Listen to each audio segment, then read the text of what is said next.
Pauli का अपवर्जन सिद्धांत।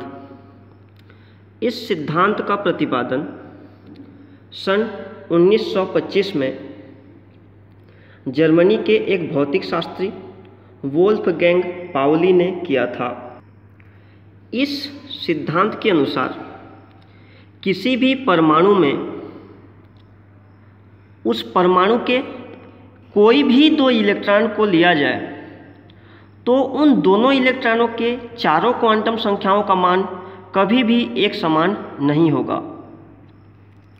उदाहरण के तौर पर हीलियम के एक परमाणु में दो इलेक्ट्रॉन हुआ करते हैं, तो दोनों इलेक्ट्रॉनों के चारों क्वांटम संख्याओं का मान एक समान कभी भी नहीं होगा।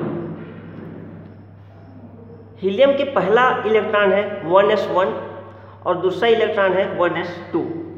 अगर 1s1 इलेक्ट्रॉन का हम चारों क्वांटम संख्याओं को देखेंगे तो 1s1 इलेक्ट्रॉन के लिए n का मान मुख्य क्वांटम संख्या का मान 1 होगा, क्योंकि 1s है, n का मान होगा 1।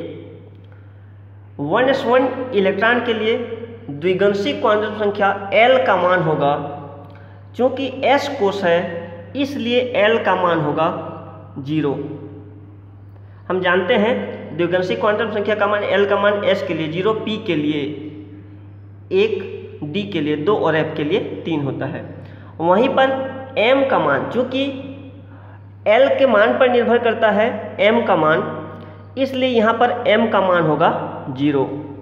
m का मान -l से लेकर के 0l से लेकर के +l तक हुआ करता है, तो यहाँ पर m का मान हो जाएगा 0। और चूँकि एक ही कोश का यह पहला इलेक्ट्रॉन है इसलिए s का मान होगा +½ अर्थात इलेक्ट्रॉन क्लॉकवाइज रोटेशन पर है। वहीं पर दूसरे इलेक्ट्रॉन को लें अर्थात 1s2 को लें तो हीलियम के दूसरे इलेक्ट्रॉन 1s2 के लिए n का मान हो जाएगा 1, क्योंकि ये भी 1s है। l का मान s कक्षक होने की वजह से l का मान 0 होगा, चूँकि m का मान l पर निर्भर करता है तो 0 है, तो m का मान भी यहाँ पर 0 होगा। हम देख रहे हैं यहाँ पर 1s1 के लिए भी n का मान 1 है और 1s2 के लिए भी, दोनों इलेक्ट्रॉनों के लिए n का मान 1 है, l का मान भी एक समान है 0 0 और m का मान भी एक समान है। चूँकि 1s एक कक्षक है और उसमें दो ही इलेक्ट्रॉन आ सकते हैं, तो पहला इलेक्ट्रॉन का चक्रण वो +½ होगा, अर्थात उसका स्पिन जो है क्लॉकवाइज रोटेशन होगा, और जो दूसरे इलेक्ट्रॉन है उसका रोटेशन एंटी क्लॉकवाइज, और s का मान स्पिन क्वांटम नंबर का मान होगा -½ इस प्रकार हम देख रहे हैं कि दो इलेक्ट्रॉन है हीलियम में और 3 क्वांटम संख्या का मान तो एक समान है, लेकिन स्पिन क्वांटम नंबर जो है इसमें दोनों में अलग अलग है। उसी प्रकार कार्बन परमाणु को देखते हैं, उसमें 6 इलेक्ट्रॉन हुआ करते हैं। पहला इलेक्ट्रॉन 1s1, दूसरा 1s2, तीसरा 2s1, 2s2, 2px1, 2py1। इस प्रकार कार्बन में कुल 6 इलेक्ट्रॉन हैं।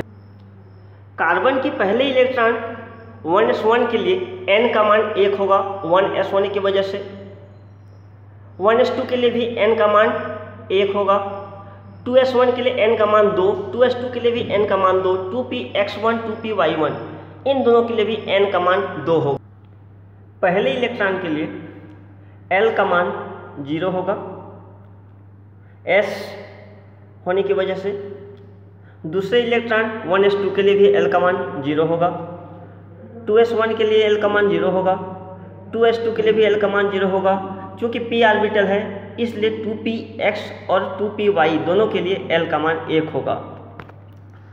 अब m की मान देखते हैं, तो प्रथम इलेक्ट्रॉन के लिए जितने भी s ऑर्बिटल हैं सब के लिए m का मान 0 होगा, 2s1, 2s2, और p के लिए l का मान 1 होगा, 2px1 और 2py1। l का मान s ऑर्बिटल के लिए 0 और p ऑर्बिटल के लिए 1, d के लिए 2 और f के लिए 3 हुआ करता है। अब देखते हैं चुंबकीय क्वांटम संख्या m का मान। तो 1s ऑर्बिटल के लिए m का मान 0, 1s2, 2s1, 2s2 इन तीनों के लिए m का मान 0 होगा, क्योंकि हम जानते हैं m का मान l पर निर्भर करता है। और वहीं पर p ऑर्बिटल के लिए चूंकि m का मान -l से लेकर के +l तक होता है, तो 2p ऑर्बिटल के लिए p का मान l के लिए 1 होगा, इसलिए पहले इलेक्ट्रॉन के लिए -1, 2py के लिए 0 और 2pz के लिए +1 होता। किसी ऑर्बिटल में पहला इलेक्ट्रॉन जब प्रवेश करता है तो उसका चक्रण क्लॉकवाइज अर्थात दक्षिणावर्ती होता है और स्पिन क्वांटम नंबर का मान +12 होता है। और दूसरे इलेक्ट्रॉन के लिए एंटी क्लॉकवाइज रोटेशन जो होता है उसके लिए स्पिन क्वांटम नंबर का मान -12। तो 2s1 भी पहला इलेक्ट्रॉन है, +12 होगा। 2s2 में दूसरा इलेक्ट्रॉन होने की वजह से -12। 2px ऑर्बिटल में पहला इलेक्ट्रॉन है इसलिए +12 होगा। 2py भी एक ऑर्बिटल में एक ही इलेक्ट्रॉन है इसलिए +12 होगा। इस प्रकार हम देखते हैं 6 इलेक्ट्रॉनों में चारों क्वांटम संख्या का मान किसी का भी समान नहीं है।